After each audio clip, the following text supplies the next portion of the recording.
I wish people had have seen that very bouncy intro. I'm sorry about that. You mean this? Yeah, happy Friday. Someone's got a new office chair that's bouncy. No, I've had this forever. This is my... Oh. It's called, for those of you who can't wait for me to drop another product placement on this program. First of all, welcome everybody to Chaps Mini Cultures. This is your Friday episode with two weirdos who are, or at least one weirdo who's bouncing up and down. Now, why am I bouncing up and down? Because I've been sitting on a, I think it's called 𝙏𝙬𝙤, which is a product from a Swedish furniture manufacturer that is known around the world. Their colors are blue and yellow, and they come from the country of Sweden, hence the colors. And 𝙏𝙬𝙤 is a bouncy fella. Yeah, there you go. It's not one of those ball chairs where you sit. It's a mushroom. All right. So since you've been asking, and since IKEA is not paying me for this, this is what it looks like. All right. Ah, yes. It's a bouncy mushroom. Very nice. All right, there we go. Makes you sit up straight, shoulders back. I love it.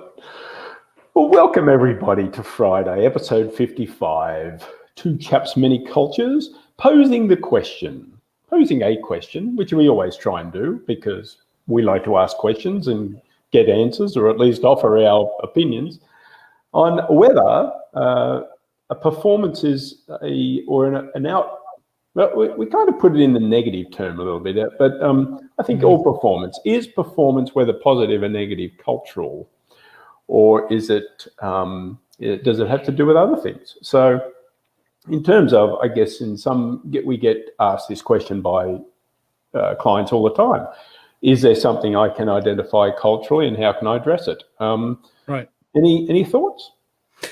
Well, I mean, there's the obvious question that I get a lot is, well, our business only touches two different cultures, home base where the company's from, and this one other market that we've been successful in, and we figured it out over time. So basically, we're good, and the issues that we're facing there are more performance related. These are typical business challenges like sales projections or customer service processes, or well, whatever it may be.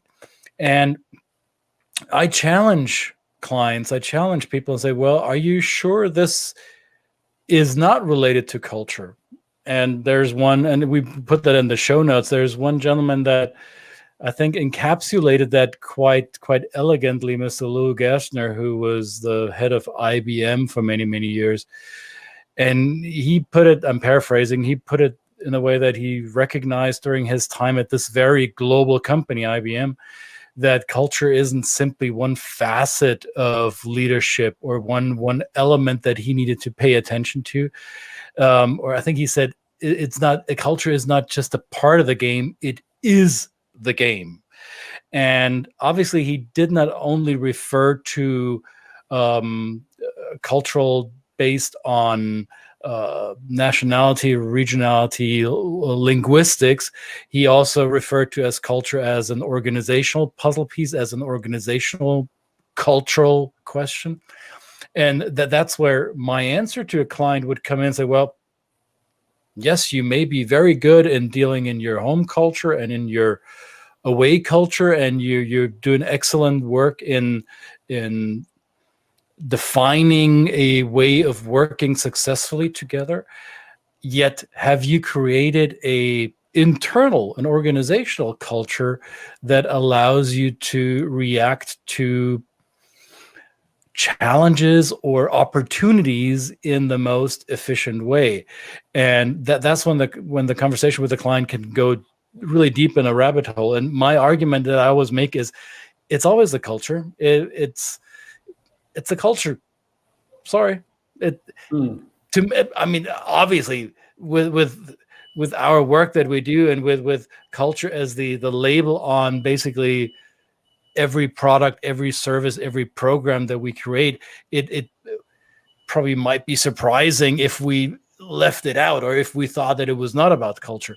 However, I'm over all these years, I've become so convinced of the fact that if people don't work well together, if they don't find a way to figure stuff out, then it's a cultural issue. Then we need to talk about, how do you make culture? How do you improve it for your organization? Those are my thoughts that came up immediately. I don't know your take, Brett. Yeah, absolutely. If you're just talking about a biopic view of it, so home culture and away culture, I can see where you can actually be kind of almost well, it seems to go against the term itself, but it's almost a tunnel vision. Is that's all we've got to deal with.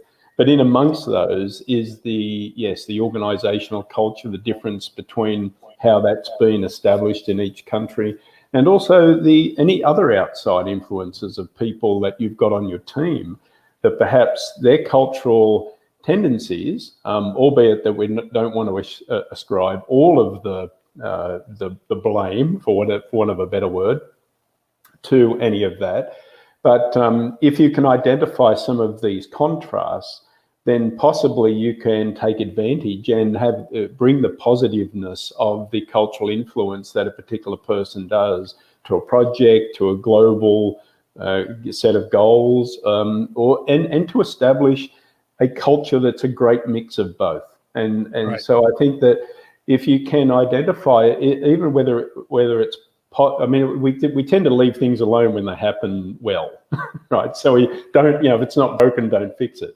But maybe that's the best time to actually identify if there's a cultural thing at work that is helping us succeed, and to really leverage it. Because if you only wait for things to go wrong, then it gets into blaming. Then it gets into, well, it's such and such fault, or it's the fault of the culture. And so therefore, I think the best time, I mean, I may be getting off topic here, but I think the best time, it just came to me, is it when things are going good, and have somebody in the organization that can look at everybody's culture, their preferred styles, and see what's working here, what can we really leverage, and maybe expand that to build a really good organizational culture. And I think this is so critical, because because we did an episode not too long ago. I think we headlined it "Know Thyself." So how well does an organization know itself? An organization is not an abstract entity. An organization is a group of people who work along a common objective. How well does leadership, how well do the stakeholders in the organization know each other? How well do you know your people? And have you done the audit? Have you done a culture audit? Have you looked at who prefers which way of working with each other? And this doesn't have to be because you're a global entity. You can do this as a domestic. Oh, my mushroom's bouncing. You can do this as a domestic organization, because culture isn't bound by national borders. Culture is generational, ethnic, along gender lines, along socioeconomics, along regions, you name it. There are so many layers of culture that affect how your organization, the people in your company, do business best. And I had this conversation this morning with somebody who does business development in the life sciences field. And he was calling me because he's frustrated with some of his clients in Europe who he's helping to get sales here in North America. So these are life sciences companies, startups, or small mid-sized enterprises in Central Europe who see the US as a very lucrative market, which it is. And they approach it with this Central European approach of sales and marketing. We have a better mousetrap. We have a more efficient solution. Maybe we are cheaper, and if we're not cheaper, we're better because of data, fact, spec sheet, case study. And sometimes that works in North America. More often than not, this approach does not serve them well, because that's not incentivizing their salespeople in the United States to crank the numbers. Because, hate to say it that bluntly, in the US, the major incentive, or the major aspect of what will get you business as a foreign entity, as an abroad service provider, is show me the money. If you haven't seen the movie yet, Jerry Maguire, Jerry old Maguire, movie, yeah. go watch it. When Cuba Gooding Jr. calls Tom Cruise in his office and says, "Say it out loud, show me the money." So it's about the greenbacks, it's about the Benjamins in North America. Unless you understand what drives business decisions from an abroad perspective, you'll run against walls. So you might say, well, this is a sales issue, or this is a incentive issue. At the core of it is you haven't figured out that this is a cultural challenge you're running against. And as long as you keep ignoring that, you're going to bounce your head against the wall, like my bouncy Like your seat. bouncy chair. Yeah, right. Well, I think this has application, and having a background in retail, I was always, actually probably I wasn't very cognizant of it as I am now, but I think now you can even bring this down to a real micro level at a local community store, a mum and pop store. If all they did was just take a little bit of time to consider the culture of the community that's around them, because I live in a very diverse community with different people from different backgrounds. And I'm often struck by how there's this singularity of viewpoint of how to serve a client in just the mum and pop stores around us. And I think, does that impinge a little bit of success if you're not cognizant of the cultural preferences of your potential clients or customers that just do business with you in a local city, in a local town? Then, right, you can then expand that into a global organization. The two are not unrelated, I wouldn't think. I agree with you, whether it's a mom and pop, or maybe mom and pops might struggle more with this than bigger retail organizations. Like you, I live in a fairly diverse neighborhood in the city that I'm in. I'm in Atlanta. And if I just go to a regular grocery store, one of which there are many across the region, I'm not naming any, but if I look at their shelves here in my neighborhood, and if I look at the shelves in the same department 3 neighborhoods over, you'll recognize that the products that are on display are not the same. So somebody did their market research. So they understand that the demographics are different. And let's say in the cosmetics and hair care department, if you're in a Black neighborhood, you gotta have hair product that caters to African hair. And if you are in a predominantly white neighborhood, then you may not need as much of that, right? So they do respond to that. For a family-owned business or a smaller entity, that lesson may not be as obvious to them because they don't have multiple outlets. So they only respond to what's in their immediate neighborhood. So I think it depends on the size of the organization, how flexible they need to be for success, right? Yeah, absolutely. Yeah, but I think that if you went into a neighborhood to do business where you perhaps don't live there and you haven't lived there, but you've just taken on, having been in the past, having 2 stores myself in 2 different parts of a city, there's definite a little bit of research that has to be done around the local market, its demographics, its culture, its cultural heritage and things like that. But it doesn't take, there are resources out there. I guess there's resources of people and things and online that you can find, as far as that kind of, or just ask the local community themselves, I'm struck how even in my local community, I've approached the local Chamber of Commerce with some of the cultural ideas, but cultural frameworks that I've suggested. That have you ever hosted an event that talks to your members about the cultural mix of the community here? And they there's a few blank stares, because they think that well, doesn't everybody just know this? And oftentimes they don't, right. Because especially if you're in a diverse community, a very kind of local diverse community, you could be missing out on pretty much 80% of a potential client if you're not serving that diverse community. And of course, resources come into it, and how much you can mix it up. But it's an interesting concept. So I think that I think you made a critical observation there, that there's an assumption that the market knows or the company understand what's going on in the market. right.